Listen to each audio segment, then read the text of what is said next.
আজকে আমি এই মুভিটি এক্সপ্লেন করব। সম্প্রতি আমি এই মুভিটি এক্সপ্লেন করেছি। আপনারা যদি না দেখে থাকেন তাহলে আমার ডিসক্রিপশনে থাকা লিঙ্ক অথবা পিন কমেন্টের লিঙ্ক থেকে মুভিটি দেখে আসতে পারেন।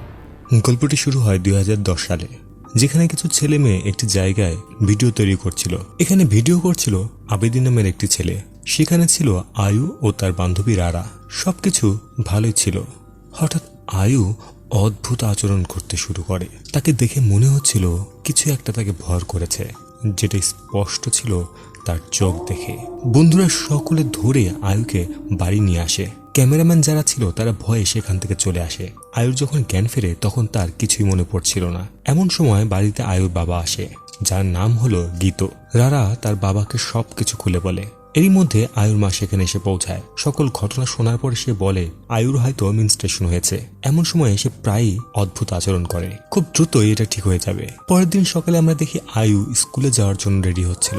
এমন সময় পাশ থেকে একটি গানের আওয়াজ শুনতে পায়। সে বুঝতে পারছিল গানটি ভেসে আসছে বাথরুম থেকে, কিন্তু সেখানে গিয়ে সে কাউকেই দেখতে পায় না।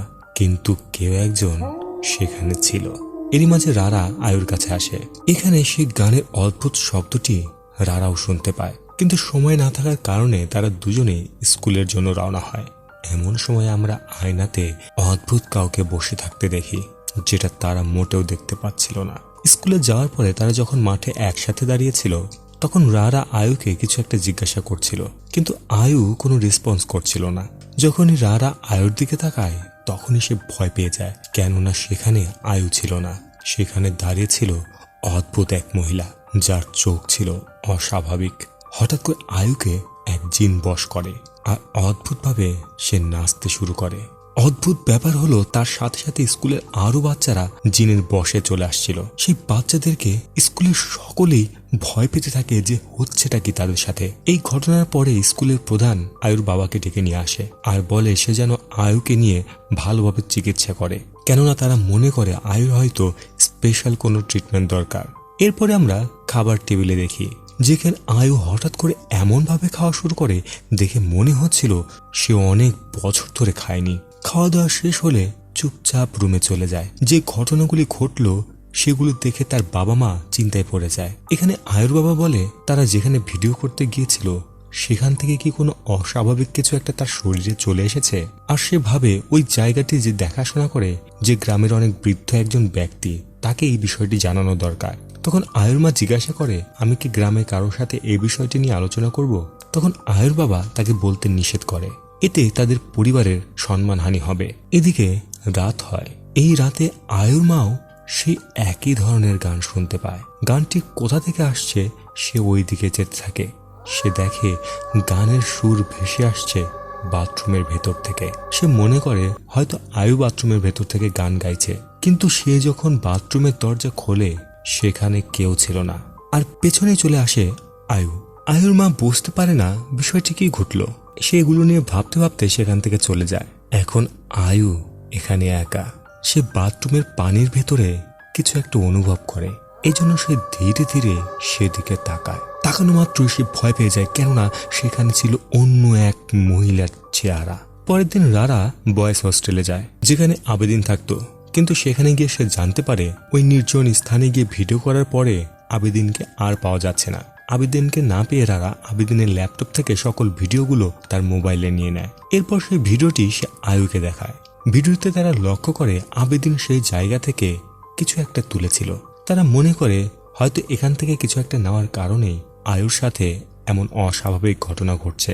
এখানে আমরা জানতে পারি তারা যেখানে ভিডিও করতে গিয়েছিল সেই স্থানের নাম হলো ওয়াতু কান্দান, যে জায়গাটিকে গ্রামের সকলেই অনেক সম্মান করে। তারা মনে করে সেখানে যেতে হয় মন এবং শরীর পবিত্র করে, আর যদি কেউ তা না করে সেখানে পৌঁছায় তাহলে তার বিপদ আসতে পারে। এদিকে আমরা দেখি আয়ু ও স্কুলের বাচ্চাদের উপরে জিনের বশ হওয়ার ব্যাপারটি গ্রামের অনেকে জেনে গেছে। তারা সকলেই আয়ুর মাকে বিভিন্ন সময় প্রশ্ন করত, কিন্তু সে কোনো উত্তর না দিয়ে পাশ কাটিয়ে সেখান থেকে চলে যায়। যাওয়ার সময় তার সাথে দেখা হয় এই এলাকার সবচেয়ে বয়োজ্যেষ্ঠ মানুষের সাথে, যার নাম হলো দি। সেই মূলত ওয়াতু কান্দান জায়গাটি দেখাশোনা করে। শুধু তাই নয়, সে ওই স্থানের বিষয়ে অনেক কিছু জানে। এরপরে আমরা আয়ুর বাবাকে দেখি, যে গাড়ির নিচে গিয়ে কাজ করছিল। হঠাৎ সে দেখে তার পাশে একজন মহিলা দাঁড়িয়ে আছে। এজন্য সে বাইরে বেরিয়ে আসে, কিন্তু বাইরে কেউ ছিল না। এমন সময় সে গাড়ির লুকিং গ্লাসে লক্ষ্য করে গাড়ির ভেতরে আয়ু বসে গান গাচ্ছে। এজন্য সে দ্রুত গাড়ির দরজা খুলতে দেখে গাড়ির ভেতরে তো কেউ নেই। সে তার চোখকে কোনোভাবে বিশ্বাস করতে পারছিল না, কেননা এইমাত্র সে তার মেয়েকে দেখেছে নিজের চোখে। তাহলে তার মেয়ে গেল কোথায়? খুঁজতে খুঁজতে সে যখন বাড়ির ভেতরে ঢোকে তখন থেকে আয়ু তো বাড়ির ভেতরে আছে। তাহলে গাড়িতে কে ছিল? অন্যদিকে রারা যখন বাড়িতে বসেছিল তখন সে লক্ষ্য করে সেই শয়তান জিন ঘুরে বেড়াচ্ছে। এগুলো বিষয় দেখে রারা অনেক ভয় পায়। এরই মাঝে রারা যখন ঘুমোচ্ছিল তখন সে স্বপ্ন দেখে আবেদিন একটি পাথর পানির ভেতর থেকে তুলে নিয়ে যায়। এমন সময় সে ওই স্থানে ভয়ঙ্কর সেই জিনকেও দেখতে পায় যে আয়ুর ভেতরে ছিল। আর সে রারাকে ধরে বলছিল আয়ুকে তার অনেক ভালো লেগেছে। এমন ভয়ঙ্কর স্বপ্ন দেখে সে ভয়ে কাঁপতে থাকে। এরপর সে আয়ুকে ফোন দেয়। আর এদিকে আমরা দেখি আয়ু ঘুমাচ্ছে আর তার পাশেই বসেছিল সেই জিন। জিনটি অদ্ভুত একটি ভাষায় গান গাচ্ছিল। এর পরের দিন আমরা দেখতে পাই সেই এলাকায় একটি রিচুয়ালের আয়োজন হয়। হতে পারে এটা তাদের এলাকার কল্যাণের জন্য এটা করা হচ্ছে, কিন্তু অবাক করার বিষয় হলো ওই স্থানের সকলের মধ্যে আয়ু অদ্ভুতভাবে গান গাইতে শুরু করে। হঠাৎ করে তার চোখ সাদা হয়ে যায়। সকলে এমন ভয়ঙ্কর দৃশ্য দেখে দ্রুত সেখান থেকে চলে যেতে থাকে। কিছুক্ষণের মধ্যে আয়ু পুনরায় জ্ঞান হারিয়ে ফেলে। এমন অবস্থা দেখে তাকে নিয়ে যাওয়া হয় এক মহিলা কবিরাজের কাছে। কবিরাজটি জানার চেষ্টা করছিল আয়ুর ভেতরে আসলে কোন সত্তাটি আছে, কিন্তু সে কোনোভাবেই বুঝতে পারছিল না তার শরীরের ভেতরে কেমন আত্মা বা জিন আছে। অনেক চেষ্টার পরে সে হার মেনে যায় আর বলে এটা তার পক্ষে করা সম্ভব নয়। আয়ুর বাবা মা তাকে আরো চেষ্টা করতে বলে। কবিরাজ পুনরায় চেষ্টা করে, কিন্তু সেই আত্মাটি বলে তারা যেন দ্রুত এই মেয়েটিকে এখান থেকে সরিয়ে নেয়। এরপর আমরা দেখি অনেক কবিরাজের কাছে আয়ুকে নিয়ে যাওয়া হয়, কিন্তু তাতে কোনো সমাধান আসে না। ধীরে ধীরে তারা ক্লান্ত হতে থাকে, কেননা এত কবিরাজের কাছে গিয়েও কোনো রকমের কোনো সমাধানই করতে পারছে না তারা। আয়ুর ভেতর থেকে কোনোভাবেই যেন সেই চিন্তাকে তাড়ানো সম্ভব হচ্ছে না। তখন আয়ুর বাবা সকলকে শক্ত হতে বলে। এরপর তারা সকলে মিলে গ্রামের সেই বৃদ্ধ মানুষের কাছে যায়। সেখানে যাওয়ার পরে দি নামের বৃদ্ধ লোকটি যখন রিচুয়াল শুরু করে তখন আয়ু অস্বাভাবিক আচরণ করতে শুরু করে। আশেপাশের পরিবেশ অস্বাভাবিক হতে থাকে। হঠাৎ করে আয়ু নৃত্য করতে শুরু করে, আর আয়নাতে আমরা দেখি তার জায়গায় নৃত্য করছে সেই অদ্ভুত মহিলাটি। কিছুক্ষণ পরে আয়ু জ্ঞান হারিয়ে ফেলে। এরপরে দি নামে সেই বৃদ্ধ লোকটি বলে আয়ুর শরীরে যে আত্মা বা জিনটি আছে সেটি হলো ওয়াতু কান্দাং জায়গার গার্জিয়ান, যার নাম হলো সারিনটেন। এই সময় রারা তার স্বপ্নে দেখা বিষয়টি বৃদ্ধ লোকটিকে জানায়। সেই পাথর তুলে নেওয়ার ঘটনাটি জানার পরে বৃদ্ধ লোকটি বলে আবেদিন এটা ভালো কাজ করেনি, আর আবেদিনকে দ্রুত খুঁজে বের করতে বলে। সেদিন রাতে রারা আয়ুর বাবাকে বলছিল তাদের বেশ কিছু লোকের সাহায্য নিতে হবে যারা আবেদিনকে খুঁজে বের করতে পারবে, কেননা আবেদিনকে একা খুঁজে বের করা সম্ভব নয়। এরপর আমরা দেখি কিছু লোক আবেদিনকে খুঁজতে বেরিয়ে গেছে। তাদের মধ্যে ছিল গাদু, গেন্দা এবং থিয়া। তারা যাচ্ছিল আয়ুদের বাড়িতে। হঠাৎ করে তাদের গাড়ি থেমে যায়। তারা বাইরে বেরিয়ে এসে দেখার চেষ্টা করে সমস্যা কোথায়। এরপর তারা লক্ষ্য করে গাড়ি নিয়ে যাওয়ার মতো সামনে কোনো রাস্তা নেই। হঠাৎ করে তাদের গাড়ির রেডিওতে বেজে উঠতে থাকে সেই জিনের গান। এদিকে আমরা দেখি আয়ুর সাথে দেখা করতে এসেছে রেজা।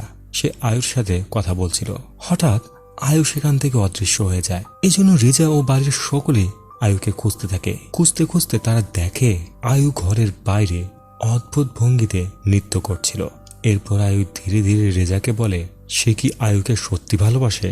তখন রেজা কিছুই বলতে পারছিল না। কিছুক্ষণ পরে আয়ু জ্ঞান হারিয়ে ফেলে। এরপর তাকে ধরে ঘরে নিয়ে আসা হয়। সেদিন আয়ু যখন শুয়েছিল তখন তার মা কাছে এসে তাকে নামাজ পড়তে বলে। এরপর মা ও মেয়ে নামাজ পড়তে শুরু করে। নামাজ পড়ার এক পর্যায়ে আয়ুর মা লক্ষ্য করে তার পাশে আয়ু নেই, বসে আছে অন্য কোন এক মহিলা। সে ভয় পেল নামাজ শেষ করে। নামাজ শেষ করতে দেখে পাশে তার মেয়ে বসে আছে। সেদিন রাতে আয়ু যখন বারান্দা যায় তখন তার সামনে আসে সেই মহিলাটি, যেটা দেখে সে অনেক ভয় পেয়ে যায়। কিন্তু জিন তাকে বলছিল সে যেন ভয় না পায়। সে নাকি এসেছে তাকে প্রোটেক্ট করার জন্য, আর সে সারা জীবনের জন্য আয়ুর সাথেই থাকবে। এরপর সেই মহিলাটি আবার নাচতে শুরু করে। এর সাথে সাথে আয়ু নাচার সত্ত্বেও তার শরীর নৃত্য করছিল। এরই মাঝে বাড়ির সকলে আয়ুর কাছে চলে আসে আয়ুকে স্বাভাবিক করার জন্য। হঠাৎ করে তার ভেতরে থাকা জিনটি সকলকে ধাক্কা দিয়ে ফেলে দেয়। এমন সময় আলো নিভে যায়। এরপর আয়ুর ভেতরে থাকা জিনটি সকলের কানে গিয়ে বলতে থাকে তারা যেন তাকে আয়ুর সাথে থাকতে দেয়, কেউ যেন কোনো বিরক্ত না করে, তা না হলে সকলের অনেক ক্ষতি হয়ে যাবে। কিছুক্ষণের মধ্যেই আলো চলে আসে, কিন্তু আয়ুকে তারা কোথাও দেখতে পায় না। এমন সময় লক্ষ্য করে আয়ু ঘরের ওপরে বসে আছে, যার মুখে ছিল অদ্ভুত হাসি। পরের দিন আমরা দেখি আবেদিনকে খোঁজার জন্য সেই লোকগুলো আয়ুর বাড়িতে এসেছে। এখানে আমরা দেখি গাদু নামের ছেলেটি আয়ুর ভেতরে থাকা জিনের সাথে কথা বলার চেষ্টা করছিল। আয়ু তাকে বলে তোমাদের সাথে আসা থিয়া মেয়েটাকে আমার পছন্দ হয়নি, সে অনেক সমস্যা তৈরি করবে, তাকে দেখে রেখো। যাই হোক, তাদেরকে থাকার জন্য আয়ুর বাবা গেস্ট রুম দেখিয়ে দেয়। সেদিন রাতে পুনরায় আয়ু বাড়ি থেকে গায়েব হয়ে যায়। এজন্য রাত ছুটে যায় সেই লোকদের কাছে সাহায্য চাওয়ার জন্য। এরপর সকলে মিলে আয়ুকে খোঁজার জন্য বাইরে বেরিয়ে পড়ে, কিন্তু হঠাৎ করে থিয়া তাদের থেকে আলাদা হয়ে যায়। বাকিরা লক্ষ্য করে থিয়া আশেপাশে নেই। এমন সময় তারা দেখে পুরো জায়গা থেকে অদ্ভুত ফুলের গন্ধ ভেসে বেড়াচ্ছে। সেই গন্ধটাকে অনুসরণ করতে করতেই তারা যেতে শুরু করে। এদিকে থিয়া একা বনের ভেতরে তাদেরকে খুঁজছিল। খুঁজতে খুঁজতে থিয়া উপরে তাকাতেই অনেক ভয় পেয়ে যায়, কেননা সেখানে বসেছিল সেই জিনে ভর করা আয়ু। এমন ভয়ানক দৃশ্য দেখে থিয়া সেখানেই পড়ে যায়। থিয়ার চিৎকার শুনে সকলে সেখানে চলে আসে, কিন্তু এরই মধ্যে আয়ু সেখান থেকে গায়েব হয়ে গেছে। কিন্তু একটু পেছনের দিকে আসতে দেখে আয়ু অদ্ভুত ভঙ্গিতে গান গেয়ে নৃত্য করছে। এই নিস্তব্ধ রাতে এমন অবস্থা দেখে যে কারুর শরীরে লোম দাঁড়িয়ে যাবে। তারা যখন আয়ুর কাছে যায় তখনই আয়ু জ্ঞান হারিয়ে ফেলে। আর এটা হলো ওয়াতু কান্দাং, অর্থাৎ এটি হলো সেই জায়গা যেখানে আয়ুকে ওই জিনটি ভর করেছিল। পরের দিন সকালে তারা সকলে সেই জায়গায় পুনরায় যায়। এখানে এসে তারা ওই বৃদ্ধ লোকটিকে দেখতে পায়। বৃদ্ধটি তাদেরকে জানায় এটা হলো তাদের এলাকার পবিত্র জায়গা, এখানে আসতে হয় মন, শরীর ও মস্তিষ্ক পবিত্র করে। সে তাদেরকে রাতে তার বাসায় আসার কথা বলে, যেন এ বিষয়ে তাদেরকে আরো বুঝিয়ে বলতে পারে। এজন্য রাতে তারা সকলে দীর বাড়িতে যাওয়ার জন্য বেরিয়ে এসেছে। কিন্তু থিয়া একটি লেন্স আনেনি বলে পুনরায় বাড়ির দিকে রওনা হয় লেন্সটি আনার জন্য। দীর সাথে দেখা হলে বলে ওই জায়গাটি অনেক মূল্যবান, যেখানে আছে অনেক অনেক দামি পাথর, যেগুলোকে এই এলাকার জন্য মঙ্গলময় মনে করা হয়। আবার এই পাথরগুলোর অনেক দামও রয়েছে মার্কেটে। আর যে খারাপ মতলবে ওই পাথরগুলো এখান থেকে নিয়ে যাবে তার সাথে খারাপ কিছুই ঘটবে। অর্থাৎ আবেদিন ওই দিন ওখান থেকে পাথর নিয়ে এসেছিল, যেটা তার করা মোটেও ঠিক হয়নি। আর এজন্যই হয়তো তাকে খুঁজে পাওয়া যাচ্ছে না। আর তার সাথে জিনিরা কি করেছে তা বলা মুশকিল। এদিকে আমরা দেখি অনেক অসুস্থ থাকার পরেও আয়ু ক্রমাগত নিচে যাচ্ছিল, তাকে কেউ থামাতে পারছিল না। এমন সময় আয়ু বাড়ি থেকে বেরিয়ে যায়। এদিকে থিয়া যখন সেই লেন্সটি নেওয়ার জন্য বাড়ি ফেরে তখন সেই জিন তার উপরে হামলা করে। সে তাকে বলছিল এরপর তোমার পালা, আমি তোমাকেও ছাড়বো না। এরই মাঝে বাকিরা যখন সেখানে চলে আসে তারা থিয়াকে ভীত অবস্থায় দেখে। থিয়ার ক্যামেরাতে সেই সময়ের ভিডিও ফুটেজ তারা দেখতে পায়। তারা লক্ষ্য করে ক্যামেরার ভিডিওতে শুধুমাত্র থিয়াই আছে সেখানে, আর কেউ সেখানে ছিল না। তারা একটু খোঁজাখুঁজি করতেই দেখে আয়ু একটু দূরেই ছিল। এরপর আয়ুকে নিয়ে তারা ঘরের ভিতরে ঢোকে। থিয়া ভয়ে অনেক অসুস্থ হওয়ার কারণে সে শুয়েছিল, কিন্তু আমরা দেখি সে হঠাৎ করে চলে এসেছে সেই জায়গায় যেখানে যাওয়ার পরে সে সেখানে আয়ুকে দেখতে পায়। আর সেই জিনটি তাকে বলছিল এটা আমার অনেক প্রিয় জায়গা, এখান থেকে আমি অলৌকিক শক্তি পেয়ে থাকি। খুব শীঘ্রই জিনের দুনিয়া থেকে তোমাকে কেউ একজন নিতে আসবে, কেননা তুমি ইতিমধ্যেই জিনদের দুনিয়ার দরজা খুলে দিয়েছ। এরই মাঝে থিয়ার ঘুম ভেঙে যায়। আর আমরা দেখি তার হাতে একটি পাথর ছিল, যেটি সে ব্যাগের ভেতরে রেখে দেয়। সে গাদুকে সবকিছু খুলে বলছিল। এমন সময় তার বমি পায়, এজন্য সে দৌড়ে ছুটে যায় বমি করার জন্য। এমন সময় আমরা বাড়ির বাইরে দেখি এক ভয়ঙ্কর জিন সেখানে চলে এসেছে, যেটা এসেছিল থিয়াকে তার দুনিয়ায় নিয়ে যাওয়ার জন্য। হঠাৎ থিয়া যখন সেই জিনকে তার সামনে দেখে সে সাথে সাথে জ্ঞান হারিয়ে ফেলে। এদিকে গাদু চাচ্ছিল আয়ুর কাছে যেতে, কিন্তু জ্ঞানদায়ী ভয়ানক পরিবেশ দেখে সে এখান থেকে চলে যেতে চাচ্ছিল। যেহেতু থিয়াও অসুস্থ হয়ে পড়েছে, তাই তাকে সুস্থ করতে হলে আয়ুকে আয়ুর কাছে যেতে হবে। এরপর তারা আয়ুর কাছে যায়, যেখানে দি ছিল। সে সকলকে জানায় থিয়া ও আয়ু দুজনেই বিপদের মধ্যে আছে। হঠাৎ করে আমরা দেখি আয়ু অদ্ভুত আচরণ করতে শুরু করে। এতদিনে তার ভেতরে একটি জিন তো ছিলই, এখন আরো একটি জিন তার শরীরের ভেতরে চলে এসেছে, যেটা আগের জিনের সাথে কথা বলছিল। সেই মহিলা জিনটি নতুন জিনকে বলছিল সে যেন আয়ুর পরিবারের কোনো ক্ষতি না করে। দুই জিনের ভেতরেই অনেক কথা কাটাকাটি হচ্ছিল।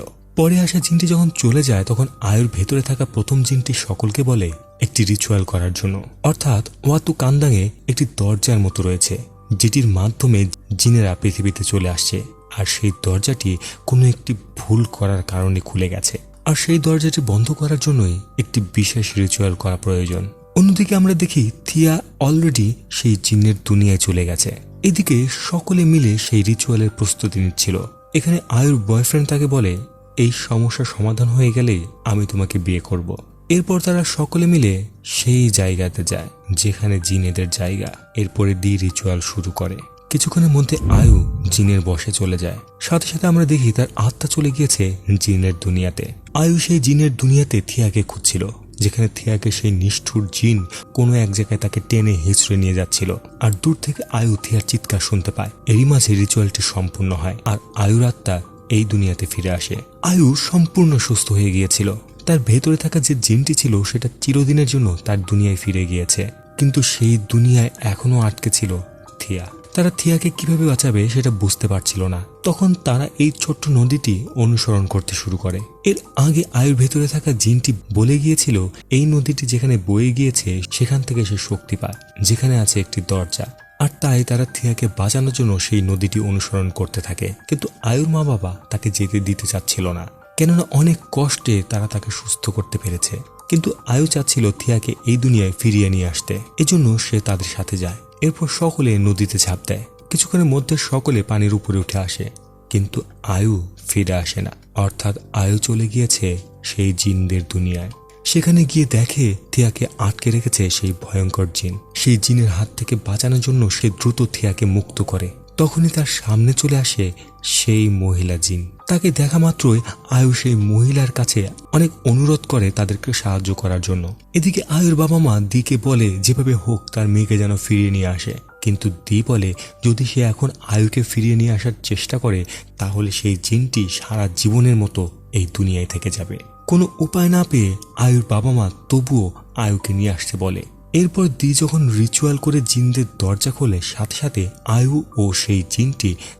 ও সেই জিন একসাথে চলে আসে। এখন এই রিচুয়ালের ফলে আয়ুর সাথে আজীবনের জন্য থেকে গেল সেই জিনটি। এদিকে আমরা দেখি থিয়া মানসিকভাবে ভারসাম্য হারিয়ে ফেলেছে, এজন্য তাকে মানসিক হাসপাতালে নিয়ে যাওয়া হয়, যেখানে আমরা দেখি আবেদিনকেও আটকে রাখা হয়েছে, অর্থাৎ সেও এখন সুস্থ নয়। যেহেতু তারা দুজনে পাথর চুরি করেছিল আর তাই দুজনেরই এই অবস্থা। গল্পের শেষে আমরা দেখি আয়ুর ভেতরে জিন থাকলেও রেজা তাকে বিয়ে করে নিয়েছে, যেটা আমরা দেখি বিয়ের অনুষ্ঠানেও আয়ুর ভেতরে উপস্থিত ছিল সেই জিন। গল্পটি কেমন লাগলো তা অবশ্যই কমেন্টে লিখে জানাবেন, আর এমন আরও গল্প শুনতে চাইলে চ্যানেলটি সাবস্ক্রাইব করে রাখবেন।